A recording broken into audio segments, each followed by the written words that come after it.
Well, live from Brussels, it is ZN Live, and I'm here today with Gareth Harding, who is a media trainer, a lecturer, a writer, and also a journalist. For 15 years, he was a journalist for many prominent publications, such as the European Voice, UPI, worked for Time and for the Wall Street Journal and the New York Times as well. So, an honor to have you on the show with me today, Gareth. Welcome. To be here, Laura. So we have a lot of things to cover, and I'd like to start off with something really important because you wrote about how to start loving Belgium, and of course we have a lot of expats here. So tell us what the secret is. Well, I had a bit of a strange story. I arrived here 30 years almost to the day, and I didn't really like it. I think it's because I came from Prague, which is, a stunning, beautiful city, and I found it chaotic and dirty. And I took, frankly, 27 of those 30 years to fall in love with it. I think the triggers were partly lockdown, the fact that I couldn't escape, and so I was condemned to spend all my time in Belgium. And before, I'd basically been using every opportunity to get out of the place, which I think was a mistake in retrospect, obviously. So I really got to know the country, went pretty much everywhere, and found that it's a really beautiful, varied country with fun people, great sense of cheeky humor, obviously fantastic food and drink, stuff which I've known since the start.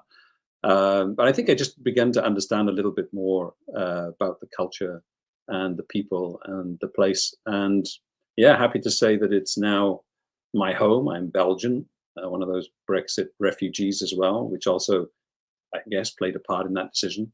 So yeah, for all those reasons, I'm happy to say that I love Belgium. Such a good point. I think for many of us, Belgium was the place, that was so central in Europe. So the best part about Belgium was how easy it was to get somewhere else. And of course, that's a very bad way to integrate into a new Yeah. country. And everyone says, "Oh, I'm still here," and I didn't expect to stay so long. And hi, Justin. Nice to see you. He's watching us. He says, "Happy Friday." But as you stay longer, it starts to grow on you, and from growing on you, you start to love it, and you start to realize it's so multicultural and it's so diverse, and it's such a great place, actually, because of the food, because of so many other reasons. There's a reason that a lot of people come here for 6 months or 3 months and end up staying for 10 years or 20 years or even 30 years. It must have something going for it. Exactly. You don't end up saying if it's as awful as you might have thought at the very first month that you were here. Now let's talk about communication, because of course that's your expertise. I have a question. What do you think about most of the communication you see in this EU bubble that we live in? Most of it's pretty bad. I think it's too process and procedure oriented, not focusing enough on results and effects and impact. So people kind of get trapped in the bubble, and they think that every little status change to legislation is going to automatically interest everyone else. And it just simply doesn't. So I think that they're, to a certain extent, looking at the wrong audience and being too introspective and Brussels bubbly. I think a lot of the press releases I get and look at are truly terrible. They don't have news, or it's self-serving news, advertising or marketing. They bury the news sometimes at the bottom.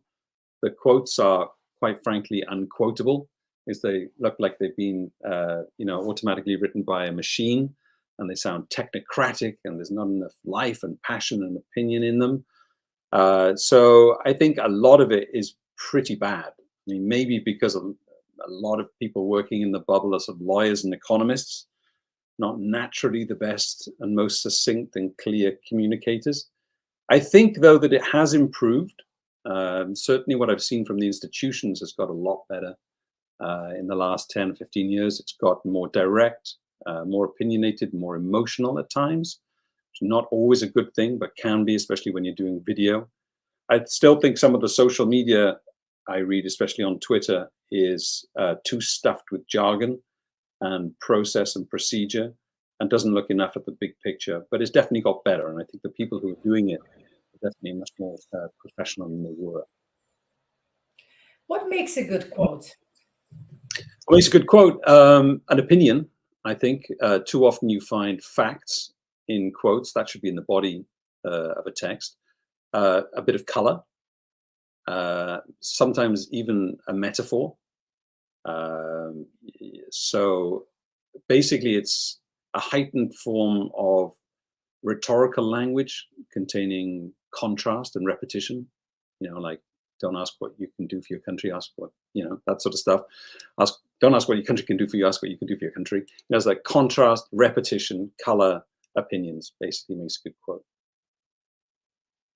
You mentioned Twitter. Do you see any change in the landscape, and how have things moved from Twitter to LinkedIn, for example? I mean, I noticed it a little bit at the start when Musk took over. Obviously, there was just such a shit show going on that some people left. So others held their noses, like myself. So I never went over to Mastodon. I am on LinkedIn, but don't use it regularly. I find it a little bit too, how can I put this politely, self-serving, and people just boasting about being at conferences, which just seems to be about the dullest boast you can make. So, although I'll probably boast after this that I did this wonderful ZN, chat with you guys. So yeah, there's a little bit too much self-promotion going on LinkedIn for my tastes. I prefer the sort of rough and ready combat of Twitter, which is a more sort of political, maybe a little bit more controversial place, because my background essentially is in politics. That's where I really started my studies and my career. So Twitter is definitely the social platform for me. Yeah, we see this changing. Well, this is definitely the case that Twitter was the place for politics, LinkedIn the place for the more work related, traditional conference type of news or work related posts. But we see this changing. LinkedIn becoming more personal, becoming more political as well. I see a lot of posts about Iran, for example, on LinkedIn, about other such topics, and this is partially because people are leaving Twitter, because people are getting less traction on Twitter as well. It might not be even because they want to leave Twitter, but they don't see the same amount of engagement because of the algorithm and what is coming up.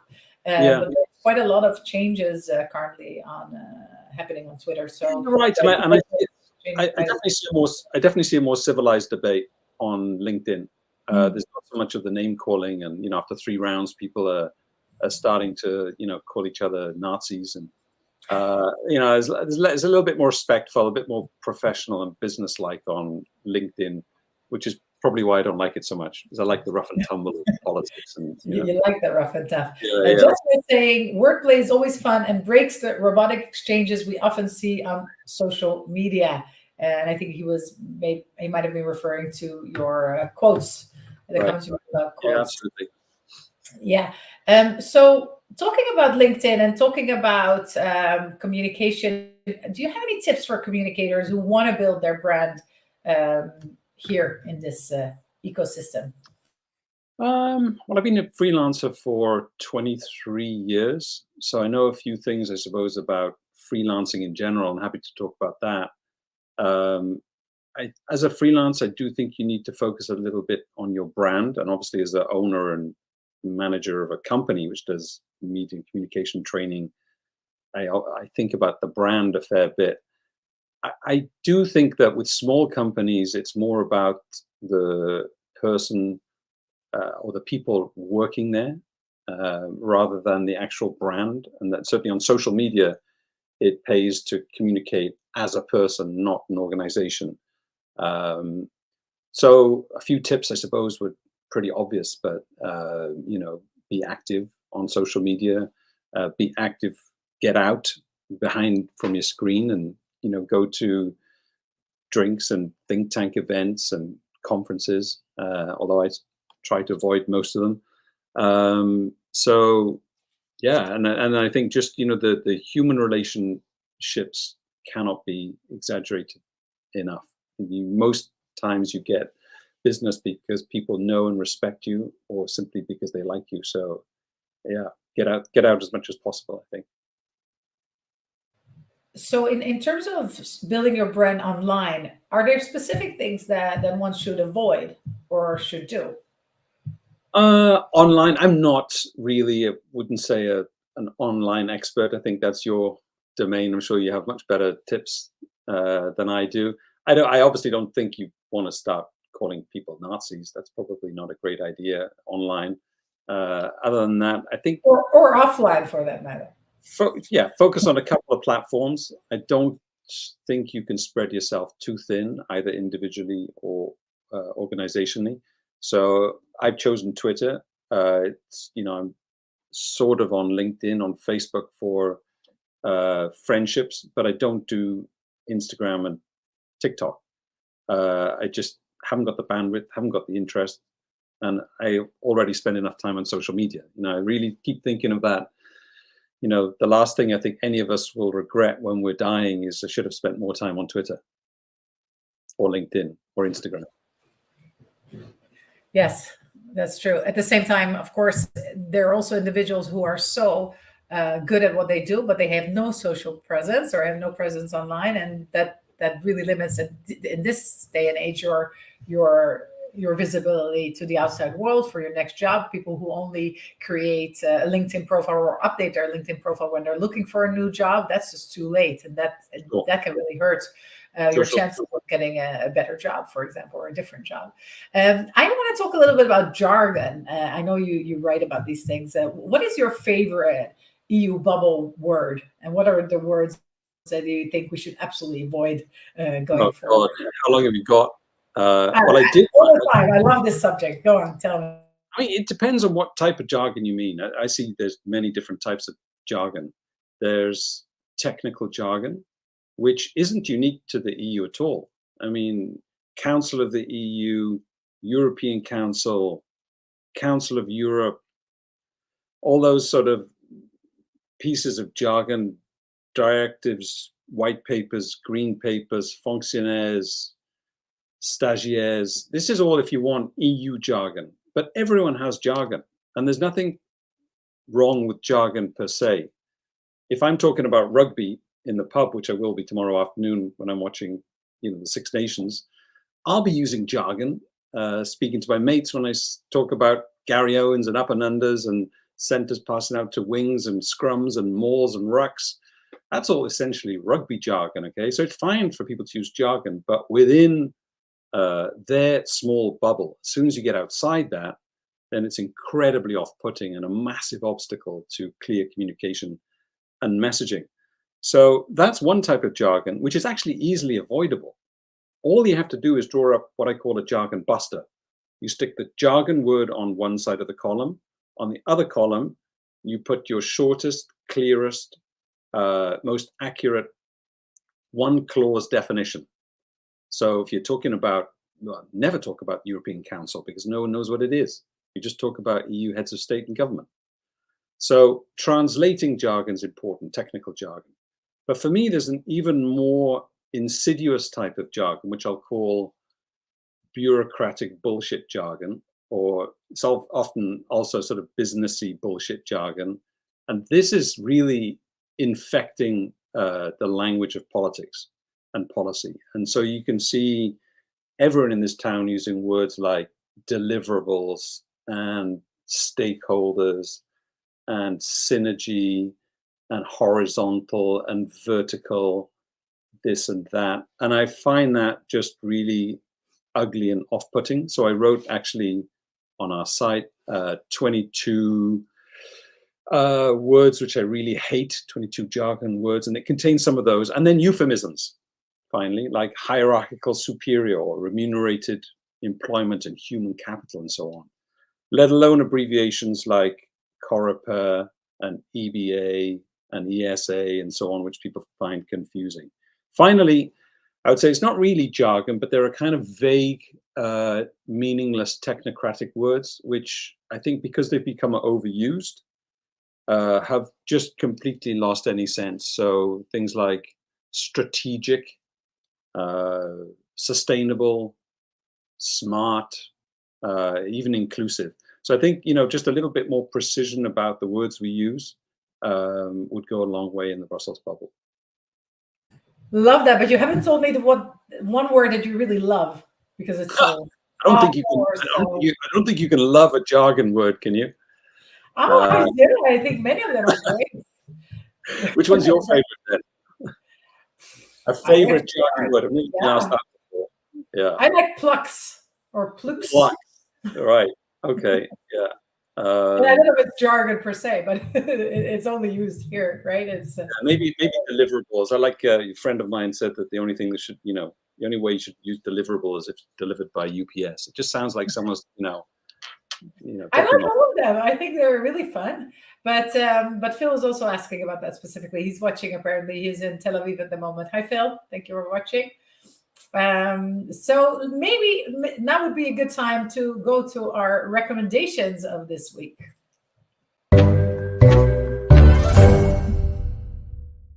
Love that jingle. So tell us, Gareth, what would you like us to watch, read, or listen to? Well, I read a fair bit, and usually it's fiction. Occasionally, I feel like I have to read nonfiction for my work. So this is a book which I liked recently called Think Again by Adam Grant. I think a lot of you will probably know it, but I do think that it made me think again, which was the purpose. The subtitle is The Power of Knowing What You Don't Know. And this is a point I often make in my courses, certainly when related to jargon, that I think we all fall victim to the curse of knowledge, especially in Brussels, where we assume that because we're so knowledgeable and passionate about our interests, our sectoral interests, if you want, we assume that everyone else will be. And I think that that's the root of a lot of the jargon we use. So we're using overcomplicated words without really understanding that our audience hasn't got a clue what we're talking about. So the point of this book, Think Again, was basically to say, we don't know that much about most things. That's not a bad thing. That admitting your ignorance is the first step to intelligence. That doubt is good. That overconfidence is bad. And that learning is a lifelong thing, not just something you do in school and university. So those are a few of the key tips from Adam Grant in Think Again. Love that. No, 100%. I would like to also recommend something today, and I fully agree, by the way, on reading novels, which is what I do most of the times as well. But sometimes it's nice to read a book like this. I have an Instagram account to recommend today. Also, someone who is on TikTok. The account will be shown below. It's someone by the name of Laura Whaley, Loe Whaley as well, is one of her names. She started on TikTok, also on Instagram. She has 2.3 million followers on Instagram, 3.1 on TikTok. And basically what she does is she calls herself your virtual work bestie.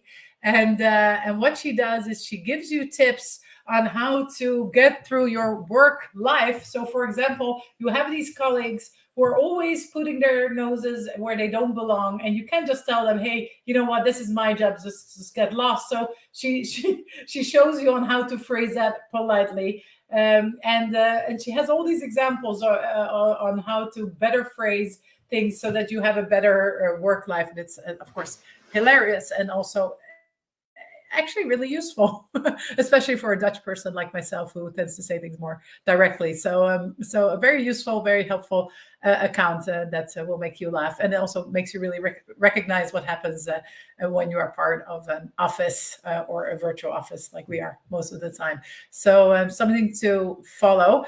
I'm just also going to check the comments that we have. Phil says that he also loves Think Again. I think he recommended it maybe a long time ago as well on the show. Justin says that he wants to know what the most, oh no, that's actually Phil as well. He wants to know which word you hate the most. I think you covered it maybe as well. And Aline says that she also loves this account that I just brought. Yes, there it is, to the world. Loie Haley, she loves it as well. And I don't know who should be followed by hyperthinking, but I think the book Think Again, Phil says it should be followed by hyperthinking. Hyperthinking is our philosophy, the book that Phil wrote 10 years ago, which is the philosophy of that you should always keep learning, and also how to keep the ways that I'm sorry. Keep an open mind as well, I think, right? Sorry, go on. Keep an open mind and admit Yes, you're wrong sometimes, I think is good. Part of the yeah, it's the 4 dimensions that allow you to adapt to the digital age. Hyperthinking, we'll publish a link below that allow you to find out everything you need to know. There's also a course that has been followed by that has been studied by over 100,000 people with a very positive rating of almost 5 out of 5. So on that note, Gareth, thank you. This was very interesting. All the topics that I love the most. Super fascinating. Thank you so much for joining me today. Thank you. Thanks for having me. We'll definitely stay in touch on the socials, and hopefully, as you say, also for a drink in real life. Thanks again. Thank you. Thank you.